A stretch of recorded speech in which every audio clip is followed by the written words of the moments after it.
Hi hello नमस्कार, मी पूजा. तुम्हा सर्वांचं पूजाच खवय्ये या यूट्यूब चॅनलवर स्वागत करते. आज आपण झणझणीत अशी नवीन रेसिपी शिकणार आहोत, ती म्हणजे हिरव्या मुगाचे थालीपीठ. चला तर मग रेसिपीला सुरुवात करूया. इथे मी 2 वाटी मूग घेतलेले आहेत. हे 7 ते 8 तास भिजवून घ्यायचे आहेत. मूग छान भिजलेले आहेत, तर याची आपण आता बारीक पेस्ट बनवून घेऊया. एका प्लेटमध्ये मी थोडंसं अद्रक, थोडंसं खोबरं, 10 ते 12 लसणाच्या पाकळ्या आणि 7 ते 8 मिरच्या घेतलेल्या आहेत. हे सर्व आपल्याला मिक्सरमधून बारीक वाटून घ्यायचं आहे.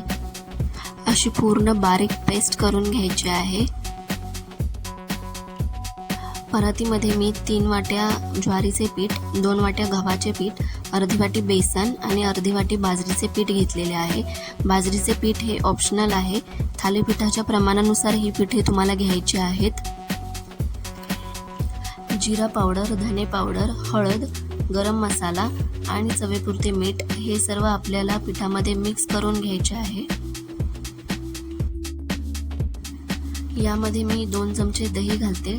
त्यानंतर आपल्याला मुगाची पेस्ट आणि जे वाटण केलं होतं ते घालायचं आहे.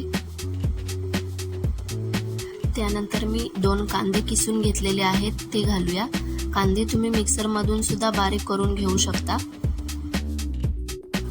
आता यामध्ये 1 चमचा ओवा घालूया. थोडं थोडं पाणी घालून आपल्याला पीठ छान मिक्स करून मळून घ्यायचे आहे.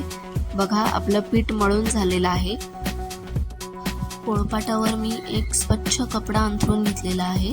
त्यावर पाण्याचा हलका हात फिरवून घेऊया आणि आता पिठाचा जो गोळा आहे तो तयार करून घेतलेला आहे. हा पिठाचा गोळा थोडा थोडा पाण्याचा हलका हात घेऊन गोल पातळ असा थापून घ्यायचा आहे.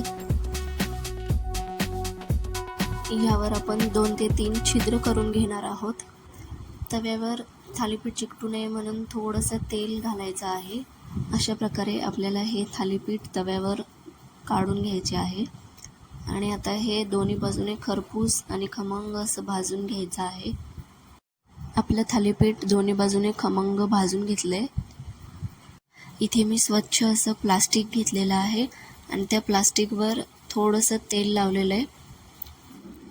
आता पुन्हा एकदा कपड्यावर पाण्याचा हलका हात फिरवून घ्यायचा आहे आणि त्यावर गोळा ठेवूया आणि पुन्हा त्यावर प्लास्टिकची जी तेल लावलेली बाजू आहे ती आपल्याला ठेवायची आहे.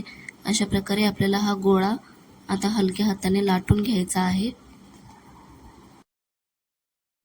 आपलं पातळ असं थालीपीठ लाटून झालंय. ते आता दोन्ही बाजूने खमंग भाजून घेऊया. अशा प्रकारे झणझणीत आणि पौष्टिक असे मुगाचे थालीपीठ तयार आहेत. हे तुम्ही दह्यासोबतही सर्व करू शकता. माझी रेसिपी तुम्हाला आवडली असेल तर माझ्या चॅनलला नक्की सबस्क्राईब करा आणि बेल आयकॉनवर क्लिक करा. भेटूया पुढच्या रेसिपीमध्ये.